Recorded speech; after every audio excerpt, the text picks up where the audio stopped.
վեհապարը հայ-առաքելական Սուրբ եկեղեցու ղեկավարն է, հայ-առաքելական Սուրբ եկեղեցին այն ինստիտուտն է, որը պահել է հայկականությունը, ազգը, երբ մենք պետականություն չենք ունեցել, հայ-առաքելական Սուրբ եկեղեցին այն թերևս միակ ինստիտուցիոնալ կառույցն է, որը այս իշխանությունների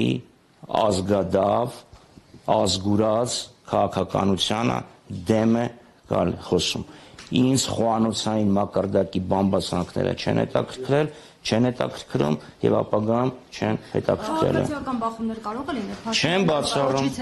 Չեմ բացառում, որ ես նշեցի, չեմ բացառում որևէ սադրանք, որևէ խուլիգանություն, թե գործողությունների, թե խոսքերի տեսքով։ Վստահ եմ, որ կձախողվեն։ Երբ հասեմ։